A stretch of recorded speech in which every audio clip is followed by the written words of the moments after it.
एक बार एक भिखारी अपने जीवन से परेशान हो चुका था, क्योंकि उसे अपने जीवन को चलाने के लिए भीख मांगना पड़ता था। उसे हर एक चीज के लिए भीख मांगना पड़ता था। इसी बात को लेकर वह दुखी रहता और दिन भर यही सोचता कि उसके जीवन में बदलाव कैसे आएगा। यह सोचकर वह निराश हो जाता। वह हर दिन देखता कि बहुत सारे लोग निराश होकर आंखों में आंसू लिए लोग और विभिन्न चिंताओं से परेशान लोग गौतम बुद्ध की तरफ जाते और वापस लौटते समय वे लोग बहुत ही खुश होते थे। वह भिखारी यह नहीं समझ पा रहा था कि गौतम बुद्ध उनके साथ ऐसा क्या करते थे कि वे बेहद खुश हो जाते थे। वापस लौटते हुए लोगों के हाथों में न तो ढेर सारे पैसे होते थे, न ही सोने चांदी। तो फिर ऐसा क्या होता था कि लोग बुद्ध के पास से लौटते वक्त इतना खुश होते थे। यह सब सोचकर वह भिखारी भी निर्णय लिया कि वह भी महात्मा बुद्ध के पास जाएगा और देखेगा कि ऐसा वहाँ क्या हो रहा है कि दुखी लोग उनके पास जाकर खुश हो जाते हैं। वह बुद्ध से मिलने के लिए उनके पास चल पड़ा। जहाँ बुद्ध मौजूद थे वहाँ बहुत लंबी कतार लगी हुई थी, तो वह भिखारी भी कतार में लग गया। कतार में लगकर वह अपनी बारी का इंतजार करने लगा।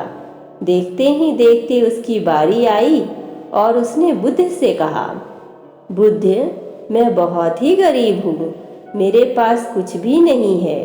मुझे अपना जीवन चलाने के लिए भी दूसरों से भीख मांगनी पड़ती है। अब आप ही बताइए कि मैं अपने जीवन को कैसे बेहतर कर सकूं। यह सब सुनकर बुद्ध ने कहा, तुम गरीब नहीं हो, तुम्हें ऐसा लगता है क्योंकि आज तक कभी तुमने किसी के लिए कुछ भी नहीं किया, ना ही तुमने कभी किसी को दान दिया, ना ही तुमने दूसरों के लिए कुछ किया। यह सब सुनकर भिखारी के मन में एक आशंका जाग उठी। अपनी आशंका को दूर करने के लिए भिखारी ने पूछा, मैं तो एक भिखारी हूँ, मैं लोगों को दान कैसे दे सकता हूँ और कैसे लोगों की सहायता कर सकता हूँ। मुझे तो खुद अपना जीवन चलाने के लिए दूसरों से मांगना पड़ता है। यह सब सुनने के बाद गौतम बुद्ध थोड़ी देर चुप रहे और फिर उसे बोले, तुम्हारे पास हाथ है जिससे तुम लोगों की सेवा में लगा सकते हो और दूसरों का भला कर सकते हो। इसके अलावा तुम्हारे पास मुंह है जिससे तुम लोगों से अच्छी अच्छी बातें कर सकते हो और दूसरों का हौसला बढ़ा सकते हो। यह सब करके भी तुम दूसरों की सहायता कर सकते हो। जरूरी नहीं कि दान सिर्फ पैसे से ही किया जाए। हम चाहे तो हम शिक्षा का भी दान कर सकते हैं, चाहे तो अन्य का भी दान कर सकते हैं। ऊपर वाले ने अगर किसी को पूर्णतः अच्छा शरीर दिया है तो वह गरीब नहीं है, वह बस दिमाग से गरीब है। उसे इस विचार से हटकर दूसरों की सेवा में लगानी चाहिए।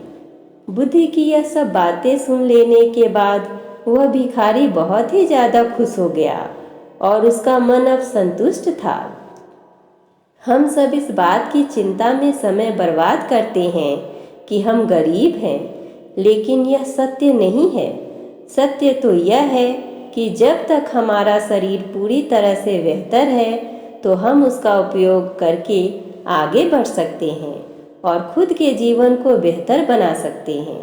अगर कोई व्यक्ति सिर्फ अपने गरीबी पर ध्यान दे और उसे बदलने की कोशिश ना करे तो वह मूर्ख है।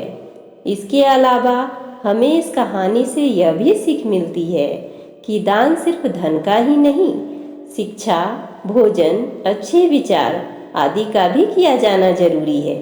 अगर आपके पास धन नहीं है तो आप शिक्षा का दान कर सकते हैं या फिर आप दूसरों के लिए अच्छे विचारों का भी दान कर सकते हैं।